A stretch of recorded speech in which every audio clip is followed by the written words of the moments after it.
welcome back to the second part to the Angelien lectures. If we quickly review the slide, and I particularly want the audience to look at the comparative etymology, because I want to prove that the etymologists themselves are working on polyglottal puns which are translated in many languages and work in many different languages. So we can see that essentially the dragon can be represented as the nymph, and the nymph can be represented as the Nubagina, the offspring of a cloud. Now, in relation to Onos, the fish deity, we see that there is this correspondence between Onos and a nymph, and this would be found between the Aramaic word anas, a rapist, and nubia in the Latin to marry. Again, this correspondence is found with anan, a cloud, and nubes, a cloud in the Latin. And these are entities which are correlated with heaven, the Nubagina, the offspring of a cloud. In German also we see this curious wordplay as well between Volk, which is a cloud, and Volk, which is the folk or people. So this gives us an interesting spin on folklore, because folklore is actually referring to the esoteric tradition of a group of people which originate from the sky, which originate from heaven. Now, as we can see from the list on the screen, we can see that there is this esoteric connection between sexual intercourse and deities identified both in the Arabic and Roman traditions, and in fact the act of carrying a victim away in the Latin is referred to as raptus, to snatch away, and is once again suggestive of rapier, a reptile. The term raptus, to steal away, has religious connotations also, and appears in Christian eschatology as the rapture, a term implicit of the dragon from which the faithful will suddenly be transported in a literal sense, abducted or taken away to heaven. So in the apocalypse, in the latter days, it is said that those who believe, and this is found also within Islamic tradition also, will be taken away, will be snatched. We find this etymology also within the Arabic as well. Adin, the day of judgment, is correlated with the Arabic noun Adun, which is a lizard. So the connotation is that these people are going to be taken away on angelic vessels, and the connotation obviously infers the seraph or the reptile. So, as we said, the reptile, rapier, which is a type of reptile, and raptus, to snatch away, we find its approximate translation in the Greek with the term arpui and arpe, and one who literally snatches, and its correspondence with herpeton, a reptile. So similar cliches are also evident with the mythical race of the jinn. And I want to just quickly look at the Adif now, because we've established very clearly that the reptile and the seraph are equated with abduction, and variously the lamia, the nymph, the Nubagina, all of these entities have this connotation of beings which are reptilian beings which steal or take away individuals. But I now want to try and link, if you like, the angelic lineage with the lineage of the jinn, because the jinn themselves have this very strong connotation, this very strong association with the angelic lineage, which is often ignored by Islamic theology.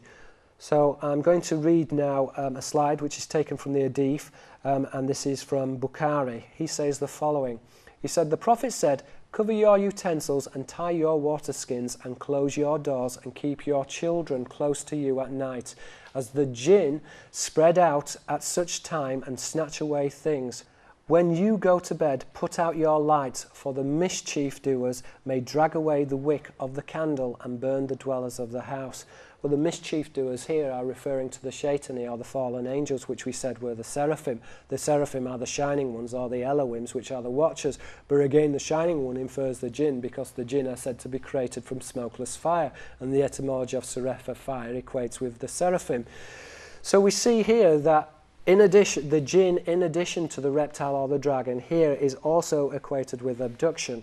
And also we have light signifiers as well. So the candle in this would be a reference to the shining ones. In this case, the light which is extinguished, which would refer to the hidden, which would refer to the shedim. The shedim themselves are correlated with sauda, meaning black. But these are the fallen angels. So they're represented with the opposite signifier, which is darkness. But as I said before, the fallen angel is really a crew member, a mutineer of a naval vessel, and as its origins with the shining ones, or a deity, an angelic sailor. So I just want to now make reference to the passage quoted by Bukhari. Now Bukhari makes reference to the Ifrit. Now the Ifrit are a type of jinn. The term Ifrit originates from the Arabic etymology frita, which is to deceive, and is a type of nocturnal jinn.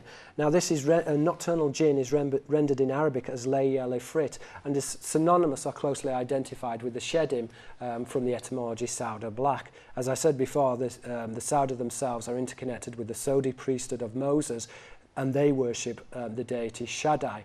Shaddai being the god of the host, or the god of the Lord of the spirits, as sometimes he's rendered. So we see that there is this relationship in Arabic with the lay al-ifrit, an expression which is transliterated into English as the demon Lilith. So Lilith is an expression of the Arabic word lay al-ifrit, which means a nocturnal jinn. Now in the quotation, the wick of the candle is highly suggestive of the seraphim, the burning ones, an entity which is associated with Serephah, a fire, implicit of a seraph. And I've got here on the slide a picture of Lilith, and it's interesting to deconstruct the slide. We can see first of all that we can see here that Lilith, well, this I'm using the term Li al-Ifrit to refer to a nocturnal jinn. Specifically, this slide is a depiction of Moloch, and we know that this is Moloch because the wordplay Moloch, the owl, is used to represent the deity Moloch, and Moloch is a play on Malak, which is an angel. So this is a type of nocturnal angel. As we said before, the connotation is of a type of shedim. Now, the owl itself is closely equated with the lion. Lavi, a lion, is equated with the Levite priesthood. Typically, the lion is a register of the Sibyl priesthood, also within the Greek etymology. Sibyl is a lion cub, but is used to refer to the oracle shrines in the Greece, this wordplay. Now, she's represented as one who abducts, so she has these claw-like talons. And she is making this hand gesture, which in the hieroglyphic means a manifestation or a double, ka, but coming from the Aramaic etymology, haya, which is which is an entity, which is a manifestation. But the manifestation is of the seraphim, as is found with the close cognate aya, which is a serpent. So we're seeing here that she is depicted as a seraph, and therefore her body, we have these angelic wings, but the angelic wings themselves are forming the serpent's mouth, and literally she is manifesting, or she is, this woman's body is being born from the seraph's mouth. Again, she's holding this circular device as well, which has strong connotations, both in terms of astrological associations, but associations in terms of the ophonims and the circular ones, which would identify with a type of angel equated with an angelic vessel. So we can see that once again the same point is reiterated in the Arabic lexicon regarding the jinn and their propensity for abduction. So as we said before, the harpy is an abductor, but also we can see that not only is the harpy and the dragon and the lamia and the nymph, all of these are abductors, but we see also the jinn themselves are equated with stealing. So for example, if we look at the plural noun awatif, which in Arabic is translated as the kidnappers, we see that the term is shown originally to be a derivation from the Arabic noun awa, air, and connoting awa, a type of jinn. So the abductors themselves, in this respect, are identified with a type of jinn. And we can see that there's a close etymological comparison between awa, a type of jinn, Aramaic awim, a serpent or a destroyer. In the Aramaic, this would be a close cognate of aya, which is a type of serpent. Now, a compound, awa air, is combined with the particle tif, a word which is reminiscent of the noun tifl, a small child or an infant, and is expressed in English as kidnapping. So we're seeing the same signifiers here. The idea of stealing is equated with taking a small child. The child is a signifier of this human lineage, which is represented as small. So in other words, to steal a young child in Arabic, to disappear into thin air, or to steal a child and to disappear into thin air, in Arabic connotes the word kidnapping. Now, in summary then, the reptile is disclosed as an entity which originates from heaven and is expressed in the Latin as Nubagina, a descendant of the clouds. So we see that there is this close correspondence between the dragon and this idea of this winged entity, which suggests this idea that these entities originate from the sky. Again, we can see that there is a close correspondence with sexual intercourse, in particular abduction and molestation and rape within the Semitic and also the Greek traditions of the harpy. Now, identical to the Arabian counterpart, the jinn, there is this crossover. So we see that not only are the angels themselves and the dragons and the serpents represented as abductors, but there is this crossover with the tradition of the jinn as well, which suggests that the jinn are a type of seraphim, a type of fallen angel. Now, the jinn's comparison appears in the Roman language variously as the serpentagina or the anguagina, a word which is translated as the serpent race. Now, connection between the serpentagina, the offspring of the dragon, genus, which is a race, and the race of beings referred to as the jinn, Old Semitic gen, a serpent or worm. So the serpentagina, in other words, infers a jinn, which is identified with gen, a serpent or worm in the Old Semitic, and which would infer that there is a very close relationship between the dragon, a watcher, a deity, and the jinn, that these terms are very closely identified and synonymous in the original languages. So I'd like to really show this correspondence between the jinn and the serpent, which we identified previously with the seraphim, or a type of angel. So, to read my book, to read a passage from The Murder of Reality, Hidden Symbolism of the Dragon, I write, in Arabic, the word awa, air, is a homonym and includes the affixed meanings amorous passion, affection, or love. The same wordplay would be found in Latin with nubes, a cloud, and nubia, to marry. Awar also means wind or air or climate and is correlated with the Syrian noun aya, a snake. So in other words, the snake itself originates from heaven. As we said before, it's the personification of an angel or a watcher. It resides in the firmament, and in the early Judaic commentaries is catalogued with the Awim, technically an Elohim, which is a type of angel.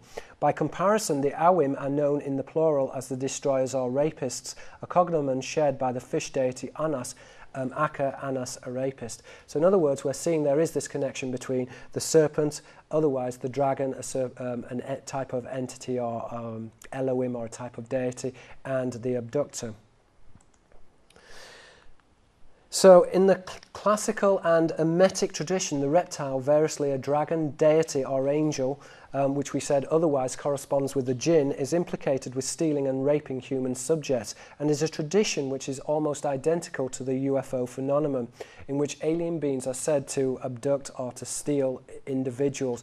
In particular, within the UFO tradition, we see that the alien being is extracting ova and sperm from abductees, and this is a correspondence which we would find with the nymph sexually seducing individuals and stealing them, nympholeptos, which is to steal.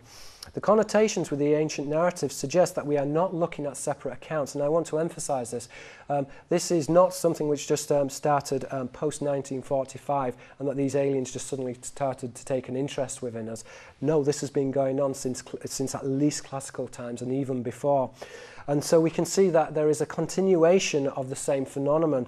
Counter to the orthodoxy within ufology, the process of human abduction attributed to alien or non-human creatures has changed very little and has remained consistent for thousands of years. Human interactions associated with these remarkable and unusual beings include the impartation of knowledge, usually accompanied with the removal or traversal of the subject, and is a recurrent narrative which appears in biblical and apocryphal texts. In the book of 2 Kings, for example, chapter 2, verse 16, the prophet Elijah is recorded as regularly disappearing. The biblical anecdote records how members of Elijah's family and clansmen, after an encounter, would desperately seek to find the prophet. So again, the implication here that the prophet was forcibly removed.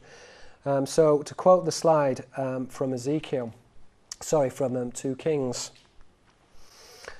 In 2 Kings, we read, "Lest the Spirit of the Lord have taken him up and cast him upon some mountain or into some valley." So in other words, we can see that the prophet himself, Elijah himself, he is often abducted and he's taken away, but he's often put back in various places, and so we see that this is we find this within the UFO phenomenon, that sometimes abductees are placed back, but they can be placed like 50 miles away. So this is just an interesting anecdote from the Bible. As we can see, the inference behind the passage suggests that Elijah's strange experience includes the phenomenon of vanishing and reappearing in unusual places. In the text quoted, to use the Hebrew idiom, ruach, a spirit or breath, is employed to signify the Spirit of the Lord. Literally, the Spirit of the Lord takes him away, blows him away. But the term itself has this double-edged connotation, because ruach, a spirit, has the additional meaning of a demon. And as I said before, in the Aramaic also, we see that the shedim are correlated with Shaddai, the Lord of the host. Again, the etymology of Yahweh, ayah is the verb to be, from which we extricate the name Yahweh from. But ayah is closely equated with ayah, a serpent. So Yahweh himself is represented as a dragon or a seraph. As we said before, theos, a god, and therion, a beast. Again, the terminology beast or dragon, drakon is to watch. So this is a spectator, this is one who watches. As we can see, in a literal sense, Elijah is spirited away. Thus God is the Lord of all that is unseen. And circumstantially links the Lord of the Spirits with the jinn, a word used in Aramaic to denote a spirit. So again, we see that the terminology jinn and jen, a serpent, but these terms in Aramaic connote a type of spirit. So this is an interdimensional entity, an entity that it can represent itself physically, but also as a spirit. It is this interdimensional being. And we can see that the term jinn, which in the Aramaic means a spirit, again is identified with jana, to hide or to conceal. So here we're referring to a phenomenon, one which is hidden or concealed. An animate God, the Lord of the host, is further depicted as a real presence, a living entity, as is noted in the book of 1 Kings, chapter 18, verse 15. This is an important point, because we can see that God is not just some kind of abstract spiritual entity, but himself is identified with a physical being. As we said before, the etymology of Yahweh is from ayah, which is the verb to be. In the Latin, entitas means an entity and originates from the verb to be. But in the Aramaic, ayah, which is the verb to be, is correlated with ayah, which is a snake, and ayal, which is a goblin. So again, we see that the Lord of the host, Shaddai, otherwise Shedim, is identified with the jinn, or is correlated with these non-human entities which are represented as serpentine. So I just want to now show you that this is a living God, a God which is a physical entity. So Elijah said, "As the Lord of the host liveth," so he is alive, he's not just a spirit, "before whom I stand, I will now show myself unto him today." Now, when we look at the disappearance of the prophet Elijah, when viewed in context to UFO contactee literature, there is a pattern that is found in many interesting cases documented from around the world, and is attributed in Judaic tradition to the Ophanim, Hebrew, the circular ones, disclosing the angelic order, a description which is reminiscent of a flying saucer. As I said before, the correspondence would be between we would see that there was a correspondence between Hoppel on a shield and the Apui, or the Abductors, correlated with Pleon, which is a boat. In the context highlighted, this would be an angelic vessel, identified with the Hoppelite, or a type of host, a type of army or angelic crew. So a mystical experience, we can see that the prophet's encounter is virtually identical to the phenomenon of alien abduction, and is a comparison which is worth considering. A momentous and a terrifying event. The climax to Ezekiel's vision is found in chapter 3, verses 12 to 14. So he writes about his encounter. He says, "Then the Spirit took me up, and I heard behind me a voice of great rushing." So we said before, ruach, a spirit, can also signify a type of jinn, which would be a type of shedim. The connotation is this type of serpentine entity. "And a great rushing, and I heard the noise of the wings of the living creatures that touched one another, and the noise of the wheels are the Ophanim, over against them, and a noise of great rushing. So the Spirit lifted me up and took me away." So we see here that, in summary to the slide, that the analogy of the lighted chariot suggests the Ophanim, the circular ones, are the ones who are wheeled. The wheeled ones, generically the Ophanim, relate to a class of angels which are virtually identical to a UFO, and describes a heavenly vehicle equated with an angelic mariner, which is, as I said before, is compatible with a watcher or a dragon. As already noted, this entity, generically an Elohim, is identified with Sabaoth Yahweh, the Lord of the host, the Lord of a naval crew, and his angelic vessels or ships. So celebrated in religious poetry, the Lord of the host traverses through the sky. Hebrew, rakab, to ride upon or drive, or to drive or to mount, and is a metaphor that elicits rekeb, a chariot, a device affiliated in the Old Semitic with the noun keb, a serpent. The analogy between the serpent and these vessels is worth highlighting. I just want to emphasize that the Greeks themselves are using many of the same signifiers that are found within the Semitic tradition. So we see here that the circular device, which equates to the chariot or the ophanim, the circular ones, an angelic vessel, is identified in the Arabic with afa, a viper, and we can see that there's a wordplay, that there is a wordplay with ether, which is a wing, closely correspondent in the Aramaic with ether, which is a type of serpent. So these vessels themselves are our winged vessels, but they are closely equated with the seraphim or the watchers, as we said before, theos a god and theros a watcher, otherwise therion, which is a type of dragon, this alien entity. And I want to draw this comparison between the Semitic word rekeb, a chariot, and keb, a serpent, which is correlated with kabi, an emissary or a messenger, and as we said before, is identified with Al-Kalb, the dog star. Now again, with the ophanim, we see that there is this correspondence between the ophanim and Aphra, a viper, thus the circle is depicted as a serpentine, a type of oribus. The same wordplay also extends in English. The term flying saucer is really a pun on Saurus, a lizard, and this is something which, as we said before, it corresponds in rekeb, a chariot, in the connotation outlined an angelic chariot, and keb, which is the Old Semitic word for a serpent. Again, within the Greek, opulon, a shield, refers to erpaton, a reptile, and arpui, a type of abductor. As we said, these are correlated with pleon, which is a ship or a vessel. In the context highlighted, these are angelic vessels, and the term ship, vessel, boat is often interconnected with the chariot, and the chariots are often depicted as ships. So we'll see that the front of the chariot is keel-like and boat-like and combines the wheel, which is the device of the ophanim. And therefore, it's when we begin to look at Greek symbology and the carving, and we deconstruct the etymology, then we can see that that the symbolism begins to make sense. So in this context, we see that we have an angelic chariot, the chariot itself an identifier of the angelic ophanim, the circular ones. And I'm going to go through this slide, and I'm going to start from the left and work my way through to the right and just try and deconstruct the symbolism of the slide.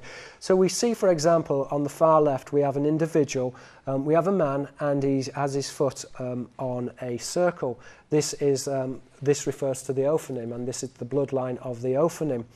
We also see that there is a hysterical woman, and she's hysterical because her children have been snatched, and this is the connotation of abduction. Once again, this angelic abduction correlated with the watchers, with the deities. Now, as I said before, we can see also that they are, with cherubs, these are small children, but the connotation within this Semitic of a cherub is of this human lineage. So we have this juxtaposition between the seraphim and the cherubim identified with small children, which is the human lineage, because mankind is represented as small. And they are holding the ophanim, or the circle, which is cross-referenced typically with the shield, with opulon and pleon, which is a boat. And again, we're seeing that there is this angelic cherubim, so that it's the cherub itself is cross-compatible with the cherubim, or those who are sworded, who are armed, who carry a sword. And so on the right, we have the cherubim, an angel carrying a sword. And this is connected with the serpent chariot, the ophanim, Aphra, a viper, ophanim, the circular ones, the wheeled ones. The wheeled ones refers to a chariot or a boat or a ship. And there are multiple depictions within classical and Hellenistic traditions of the chariot identified with the winged seraph. In this context, this is a heavenly vessel which is identified with the ship being a signifier of the Malak, an angel, and Malak, a sailor, or Harpy, an abductor, and Opulon, a boat. So here we've got another example of the winged chariot with the serpent. Again, we have another depiction here of the serpent chariots. Again, the connotation is of the ophanim. Typically, they're often identified with abduction, as we saw in the first series of slides in this series with the angel, with the woman who was distressed because her children are stolen. But we see also that they often appear when people are sleeping, and so sometimes we see that in these depictions we'll see people are sleeping or they're in a recumbent position. The connotation again is that these are nocturnal jinn, these are nocturnal angels, and the individuals who are taken are stolen at night time. Now I just wanted to show this depiction because obviously I've talked about the Greek and the Semitic traditions, but we're finding also the same symbology encoded within the Persian. This is a Persian depiction, and again we see the wheeled chariot, which is a signifier of the flying saucer, of the UFO, represented variously as a ship, shield, or a chariot, combined with the serpent. This is an angelic serpent which is identified with an angel or an alien. The term Zari is an alien or an angel. The two terms are interchangeable. As we can see here, also the Ophanim, but this is a Persian depiction, are represented as shining, which would equate this with a type of deity, the shining ones, the watchers. Now, in many instances, these carriages are equated with the gods, literally serpents, and enforced kidnapping attributed to their hosts and their related vessels. So we're dealing here with angelic mariners identified with a type of vessel, and these are identified with an abductor. Now, in the scriptures, they are illustrated as a type of ship or chariot, specified in the book of Ezekiel as the angelic Ophanim, the circular ones, and is credited in the Hellenistic tradition with the device of Apollon, a shield, a symbol of Pleion, a ship or boat. So in other words, the angels are typically represented with the round circular shield, which is inferring the connection with a boat, the angelic vessel. As we said before, this signifier of the shield is theoretical to the angelic vessel. Now, according to the Old Testament sonnet writer, King David, God's vercular motions are capable of mortal transcendence and angelic portage, to quote the book of Psalms 68 verse 4, so chapter 68. So, King David wrote, "Sing to God, sing praise to his name, extol him who rides," the term is Rakab, "on the clouds, his name is the Lord." So, in conclusion, we can see that there exists plenty of citations in the Bible and related corpus to alien or angelic abductions, referred to in the Aramaic as the Elohim, generically the gods, a term which is implicit of a watcher or a dragon, and has this connotation of a shining deity. Now, Yahweh Sabaoth, he is depicted as the Lord of the host, of this commander of this naval retinue. And he is also represented or rendered as a type of abductor and parallels the Elohim's propensity for stealing people. As we have noted, the etymology of Elohim appertains to Erin, a watcher or a shining one, and Awim, a serpent or a destroyer. And as we said in the Latin, rapia, a reptile, is correlated with rapia, a rapist or an abductor. Now, the name translates into the Greek as theos, so the term Elohim is rendered into the Greek as theos, a god, and theros, which is a spectator or a watcher, and therion, a beast, therion denoting a dragon, which is a watcher or a spectator. It's a genus of reptile which is associated with rape and abduction. In classical depictions, these deities are also shown with chariots, devices which are typically emblazoned with a serpent, typically an emblazoned serpent, an animal equated with a sentinel or an angel. Known more commonly as a watcher in Greek mythology, they are closely grouped with the harpy. And as we can see on the slide here, we have this depiction of the chariot, and although within the outer mysteries, ostensibly the chariot is a solar device used to represent the sun, within the inner mysteries, the chariot is equated with angelic portalage, is equated with knowledge, which is identified with these angelic mariners, with these circular vessels. So I want to now just have a look at the idea of mixed of this mixed lineage before I close this lecture, and just draw together and conclude this lecture and just look at some of the etymologies that we've viewed, that we've looked at in this lecture. So if we want to look at the nymph, we can see that the nymphs themselves are identified with nympholeptos, to be stolen or caught by a nymph. As we said, the connotation of the nymph is of this hybrid. Nymph is a bride. So one who steals, but this is one who steals for the purpose of sexual coitus, or for sexual intercourse. Now the nymph is etymologically tied in with Nubagina, the offspring of the clouds. So there is no ambiguity. The nymph is typically represented with serpent signifiers or fish signifiers, and is identified with the snake. As we said in the Aramaic, or in the Libyan dialect, Hanas, a snake, is identified with both Anas, which is the fish deity, and Anas, a rapist. But again, with the nymph, we see that there is this correspondence with the Nubagina and Nubis, a cloud, correlated with Nubia, to marry. So this is an heavenly intercourse. Now, the reptile in this depiction is veiled, so this is a secret knowledge. And we can see, but there is this connotation, because in the Latin, the word for veil, the word nubes, a cloud, also means something which is veiled or to cover. And we can see here that she's lying on the reptile, but the reptile itself is covered, because the signification is of the dragon or the seraph, in particular nubes, a cloud. So this is the Nubagina, the offspring of the dragon, which is identified in the Semitic tradition with the seraphim, which is the highest order of angels. So we can see just to conclude this slide that the harpy, if we go back to the harpy, which is another variation on the theme of the nymph, because the harpy itself is identified with the sailor, we can see that the harpy is one who snatches or abducts, and is another name for a nymph, literally nympholeptos, to be stolen or to be taken by a nymph. We can see that the nymph is a type of dragon, and the nymph and its cohorts are semantically grouped with the Nubagina, the offspring of a cloud. Again, the correspondence is found within this statue between the veiled one, or the one which is identified with a cloud, and the nymph. Again, the nymph, therefore, would be identified with the angel or a seraph. As we said before, the seraphim are accorded with seraph, a serpent, Sapan, a sailor, and Saphina, a boat. In general, the Nubagina is shown to be very similar to the nymphs, and once again highlights a deity which is accorded with copulation and sexual molestation. Many of these entities are correlated with circular devices and originate from heaven, attested to in the Apocrypha book of Enoch. So, in other words, we see that there is this correspondence with the flying saucer in the English idiom. Within the Semitic, this would be rekab, which is a chariot, identified with the circular ones, the ophonym, the circular ones.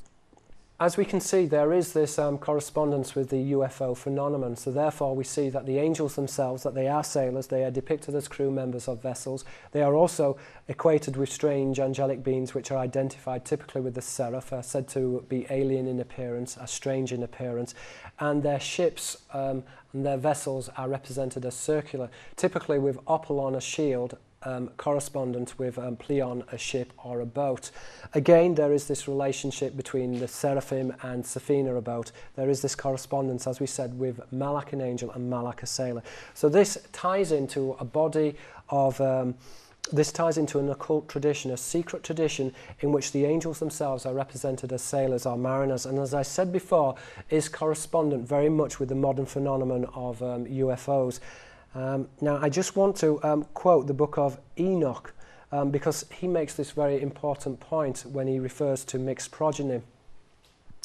And it shall come to pass in those days that the elect and the holy children, this is the Kedoshim are referred to variously as the Kedami, the ancient ones, which is an Adamic bloodline, Adam. But he says that it shall come to pass that in those days that elect and holy children will descend from the high heaven, and their seed will become one with the children of man. And as we see on this Greek fresco carving here, we see that there is this correspondence with an angel. Now, if we look, the foot of the angel is clawed, and this, as I said, is a signifier used in the ancient traditions to refer to an abductor, one who literally steals. So this here is showing quite literally a rapist. Now, because the angel here is feminized, the connotation here is of a type of nymph. This would be nympholeptos, which is to abduct, which is to steal. And we see also that the angel's claw would tie in this type of angelic being with Lilith and Moloch, because, as I said before, Lilith is a nocturnal jinn in the Arabic, and Moloch herself is represented with the talons of a bird which steals its prey, which abducts. And again, as I said before, the jinn themselves, they themselves, Lilith Ifrit is a type of jinn, and this is a type of nocturnal jinn. So we're seeing here that there is this correspondence between these winged beings and the jinn, as I said before, between the seraphim, which is a type of serpent, and jinn, and jen, the old Semitic word for a serpent, or if you like, between Serefa, fire, and the jinn who are born from the smokeless fire. We can see that this phenomenon, when we closely look and analyse, that this phenomenon of abduction is closely identified with the UFO phenomenon.